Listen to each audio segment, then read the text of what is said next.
শুরু করছি আজকের এই বিশেষ বিশ্লেষণ। ঝাঁসির এক হাড় হিম করা কনকনে শীতের রাত, চারিপাশে অদ্ভুত এক নিস্তব্ধতা। কিন্তু কে জানত এই নীরবতার আড়ালেই লুকিয়েছিল এক হিমশীতল ভয়ঙ্কর সত্য। আজ এমন একটি ঘটনা নিয়ে কথা বলবো যা প্রমাণ করে দেয় বাস্তবের অপরাধ কখনো কখনো যে কোনো কাল্পনিক থ্রিলারকেও হার মানায়। চলুন ধাপে ধাপে দেখি কিভাবে একটা একেবারে সাধারণ জীবন এক গভীর অন্ধকারের দিকে তলিয়ে গেল। একবার ভাবুন তো, একটা নিস্তব্ধ কনকনে শীতের রাত ঠিক কতটা ভয়ঙ্কর রহস্য লুকিয়ে রাখতে পারে।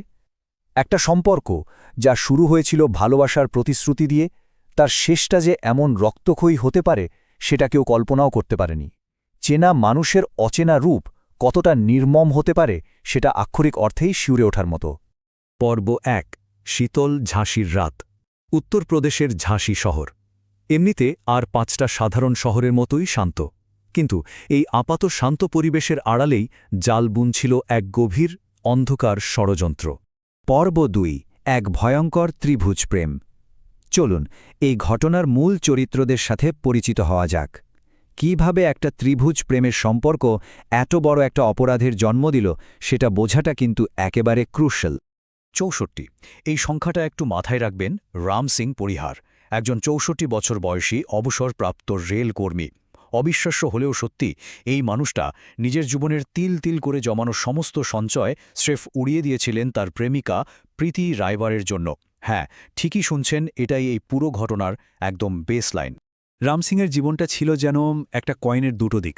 একদিকে স্ত্রী গীতার সাথে তার ছিমছাম পারিবারিক জীবন, আর অন্যদিকে প্রেমিকা প্রীতির সাথে এক সম্পূর্ণ গোপন লাইফ।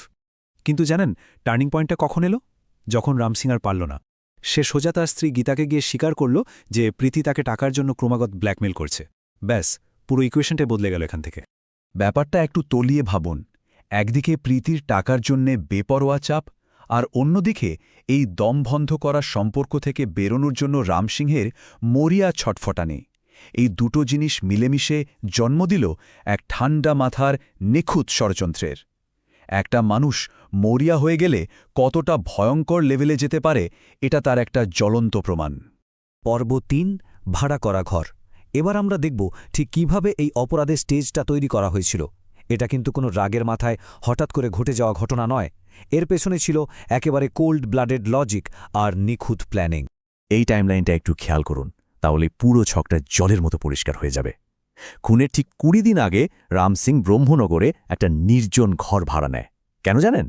সে প্রায় প্রীতিকে সেখানে নিয়ে যেত, যাতে আশেপাশের কারো মনে কোনো সন্দেহের দানা না বাড়ে। এরপর আসে সেই ব্ল্যাক ডে, ৮ই জানুয়ারি, আর সবশেষে ১৭ই জানুয়ারি তাদের পালানোর শেষ চেষ্টা।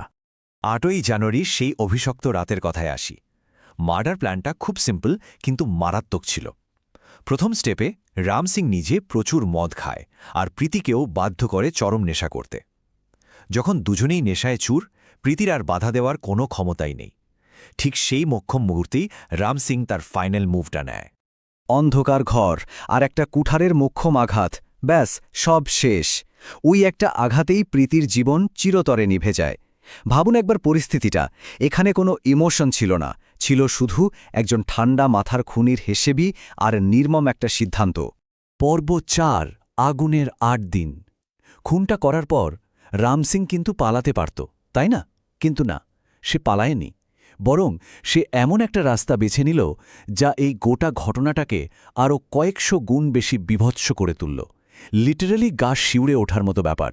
৮ দিন, হ্যাঁ, টানা ৮টা দিন রাম সিং প্রমাণ লোপাট করার জন্য মৃতদেহটাকে টুকরো টুকরো করে কাটে আর সেগুলোকে একটা চুল্লিতে পুড়িয়ে ফেলার নারকীয় চেষ্টা চালিয়ে যায়। মানে জাস্ট ভাবুন, একটা মানুষ কিভাবে দিনের পর দিন এত ভয়ঙ্কর একটা কাজ কন্টিনিউ করতে পারে, তাও আবার কোনো রকম অনুশোচনা ছাড়া। কিন্তু একটা প্র্যাকটিক্যাল প্রবলেম তো হবেই, তাই না? চুল্লিতে দিনের পর দিন লাশ পোড়ানোর ফলে পুরো এলাকায় একটা বীভৎস পচা পোড়া দুর্গন্ধ ছড়াতে শুরু করে। পরিস্থিতি একেবারে হাতের বাইরে চলে যাচ্ছে দেখে রাম সিং তখন বাধ্য হয়ে তার ছেলে নিতিনকে এই জঘন্য কাজের মধ্যে টেনে আনে। মানে নিজের অপরাধ ঢাকতে গিয়ে নিজের ছেলেকেও এই চরম পাপের ভাগিদার করে ফেলল সে। আর এরপরই যেন নরক ভেঙে পড়ে। পুরো পরিবার মিলে একটা ভারী লোহার ট্রাঙ্ক জোগাড় করে। সেই ট্রাঙ্কের ভেতরে লাশের টুকরোগুলো ভরে টানা 1 সপ্তাহেরও বেশি সময় ধরে পোড়াতে থাকে তারা। একটা খুনকে ধামাচাপা দিতে গিয়ে একটা গোটা সাধারণ পরিবার কিভাবে রাতারাতি ক্রিমিনাল হয়ে উঠল, এটা ভাবলেই অবাক লাগে। পর্ব 5 লোহার ট্রাঙ্ক অবশেষে এলো 17ই জানুয়ারির সেই রাত, যে রাতে তাদের এই নিখুঁত অপরাধের পর্দাফাঁস হতে শুরু করে। চলুন দেখি কিভাবে ন্যাচারাল ওয়েতেই এই পুরো সাজানো মিথ্যেটা তাসের ঘরের মতো ভেঙে পড়ল। রাতের অন্ধকারে তারা একটা লোটার গাড়ি ভাড়া করে।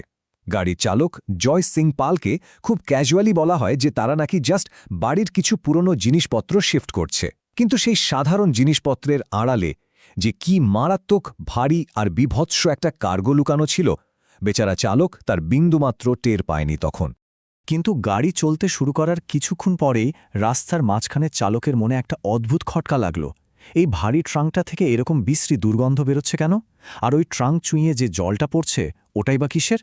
একবার ইমাজিন করুন, ওই মাঝরাতে শুনশান রাস্তায় চালক জয়সিংয়ের মনের ভেতরে ঠিক কী লেভেলের আতঙ্ক তৈরি হয়েছিল। এই চরম প্যানিক সিচুয়েশনেও কিন্তু চালক জয় সিং পাল দারুণ প্রেজেন্স অফ মাইন্ড আর সাহসের পরিচয় দিলেন। তিনি বুঝতে পেরেছিলেন ভেতরে সাংঘাতিক কিছু একটা আছে।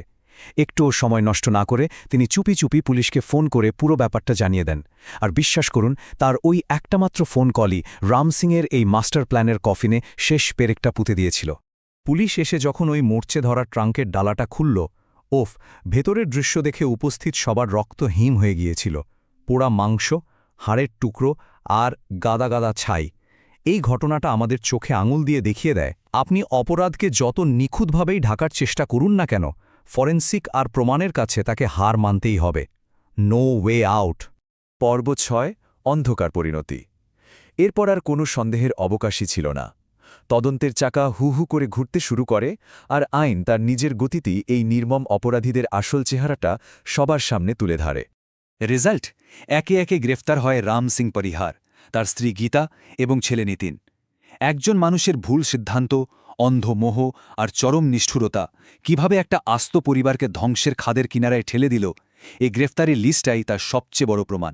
ভালোবাসার প্রতিশ্রুতির আড়ালেই লুকিয়ে থাকতে পারে ভয়ঙ্কর লোভ, সন্দেহ আর বিশ্বাসঘাতকতা। এই একটা লাইনই যেন পুরো ঘটনার সারমর্ম। এটা শুধু একটা খুনের রিপোর্ট নয়, এটা মানব চরিত্রের ওই অন্ধকার দিকটার একটা মারাত্মক অ্যালার্ম বেল, যা আমাদের সবাইকে সজাগ হতে বলে। আজকের এই ব্যাখ্যার একদম শেষে এসে একটা প্রশ্নই কিন্তু বারবার মাথার ভেতর ঘুরপাক খায়।